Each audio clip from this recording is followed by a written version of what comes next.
பார்த்து வருகிறோம். சென்னை மெரினாவிலிருந்து பாஜகவினர் கோட்டை நோக்கி செல்ல முயன்றபோது போலீசாருக்கும் அவர்களுக்கும் இடையே வாக்குவாதமானது ஏற்பட்டிருக்கிறது. அது குறித்தான அண்மை செய்தியை நாம் தற்பொழுது பார்த்து கொண்டிருக்கிறோம்.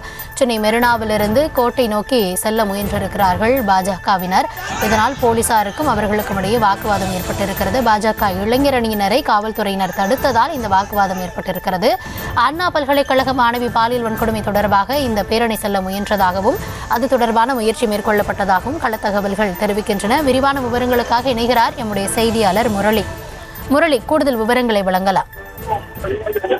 அண்ணா பல்கலைக்கழக மாணவி பாலியல் வன்கொடுமை செய்யப்பட்ட சம்பவத்திற்கு கண்டனம் தெரிவிக்கும் விதமாக பாரதிய ஜனதா கட்சியின் இளைஞரணி சார்பில் ஜெயலலிதா நினைவிடத்திலிருந்து கோட்டை நோக்கி பேரணியாக புறப்பட தயாராக இருந்திருக்கிறார்கள். அப்பொழுது போலீசார் அவர்களை வழிநிறுத்தி அவர்களிடம் வாக்குவாதத்தில் ஈடுபட்டிருக்கிறார்கள். குறிப்பாக கோட்டையில் தற்பொழுது சட்டமன்றமானது நடைபெற்று வருகிறது.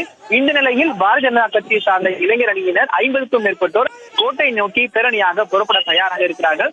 அப்பொழுது அவருடன் வாக்குவாதத்தில் ஈடுபட்டு அவர்களை அந்த 50 நபர்களையும் கைது செய்து மாநகர பேருந்தில் ஏற்றி தனியார் திருமண மண்டபத்தில் அடைத்து வைத்திருக்கிறார்கள். இந்த நிலையில் ஏற்கனவே இந்த மாணவி விவகாரம் தொடர்பாக தொடர்ச்சியாக எதிர்கட்சியினர் அதிமுக, அதே போன்று நான் தமிழர் கட்சி உள்ளிட்ட பல கட்சிகள் வள்ளுவர் கோட்டம் நுங்கம்பாக்கம் பகுதியில் ஆர்ப்பாட்டத்தில் ஈடுபட்டிருக்கிறார்கள். இந்த போராட்டத்திற்கு போலீசார் எந்த விதத்திலும் அனுமதி வழங்காத சூழ்நிலையில் அந்தந்த காவல் நிலையத்தில் இருக்கக்கூடிய 2 பிரிவின் கீழ் வழக்கு பதிவு செய்து அவர்களை மாலையில் விடுவிக்கிறார்கள். இந்த நிலையில் பாரதிய ஜனதா கட்சி சார்பாக தற்பொழுது இளைஞர் அணியினர் இந்த மெரினா கடற்கரையில் இருந்து கோட்டை நோக்கி பேரணியாக செல்லும் பொழுதுதான் தற்பொழுது அவர்களை கைது செய்திருக்கிறார்கள். மேலும் இன்று மாலை அவர்களை விடுவிக்க இருப்பதாக காவல்துறையினர் தகவல் தெரிவித்திருக்கிறார்கள். இதனிடையே அனுமதியின்றி சாலையில் கூடுதல், அதே போன்று ஒட்டுமொத்தமாக சாலையில் பேரணியாக செல்ல தயாராக இருந்தது என 2 பிரிவின் கீழ் வழக்கு பதிவு செய்ய இருப்பதாகவும் காவல்துறையினர் தகவல் தெரிவித்திருக்கிறார்கள்.